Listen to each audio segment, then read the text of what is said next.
Christine Holgate says that the chair should now resign. Should he? I think we need to let this inquiry continue and do its job.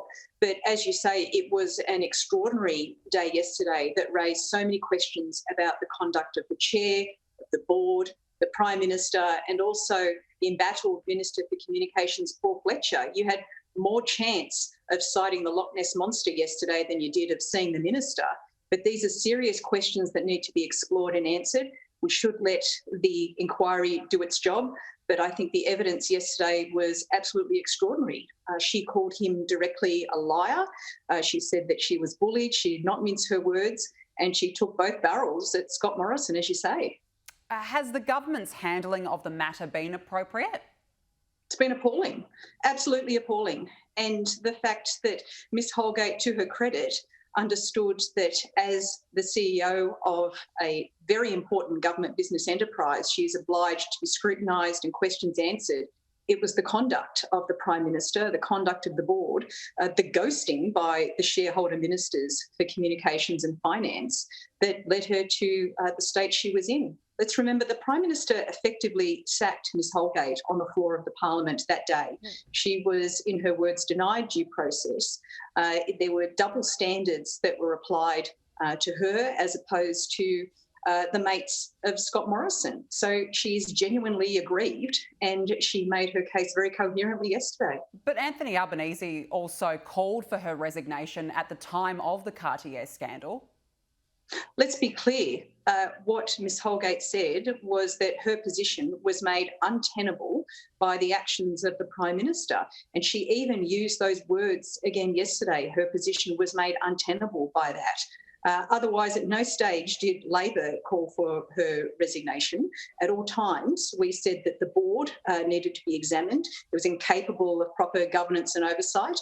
And indeed, it is the role of the Senate to scrutinise the behaviour of government business enterprises and of various entities and the ways in which public money is spent. And again, let's be very clear, she reserved her criticism for the way in which she was treated, not the fact that she is required to answer questions in those forums as a CEO. But Labor was also critical at the time of the events that transpired. Yesterday, she said that she felt bullied. Does Labor take some responsibility for that?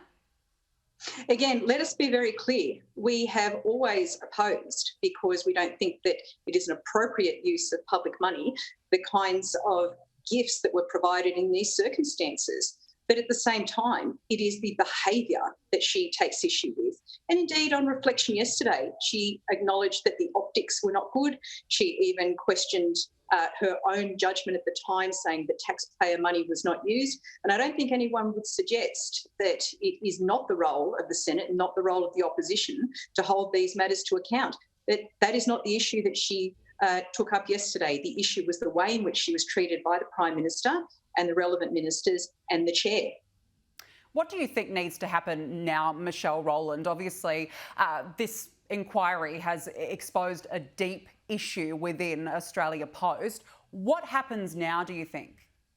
I think there are three things. Firstly, as you exactly say, the Senate inquiry needs to do its job.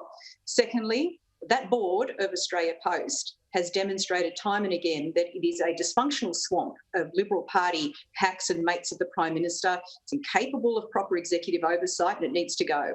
But I think the third and probably the most substantive viewpoint that came out yesterday is Ms Holgate pointed to her opposition to secret government plans to privatise the parcels business of Australia Post, to let go some 5,000 postie jobs and to close up to around 200 post offices. She was opposed to that and she said that made her unpopular. So we need to explore those substantive issues there and what sort of agenda this government has. Because at the end of the day, this is about delivery services for the Australian people, particularly important during a pandemic and especially important always for rural and regional communities.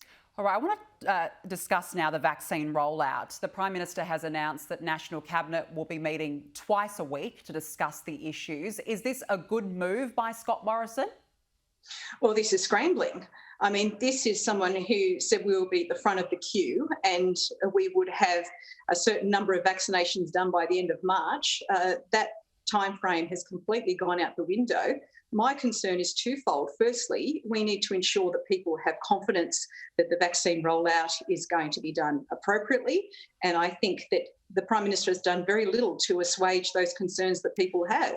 And secondly, just in my going around my electorate and listening to people, what has been keeping a lot of people going, particularly older people who have really changed their behaviours, is they had always understood that when the vaccine rollout happened, that they would be able to get to some sort of semblance of normality.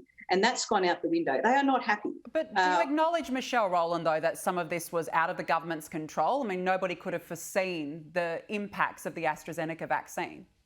Well, they can come up with every excuse they want, but let's remember they have not had a diversified suite as we should have had, and we're in this situation because they have overpromised and under-delivered, which is the story of this government. And don't get me wrong, we want people to make sure that they're vaccinated. We want this rollout to work, but there's very little confidence in the community now that this government has a grip on this situation. Michelle Rowland, we have to leave it there. Thank you for joining me this morning. My pleasure.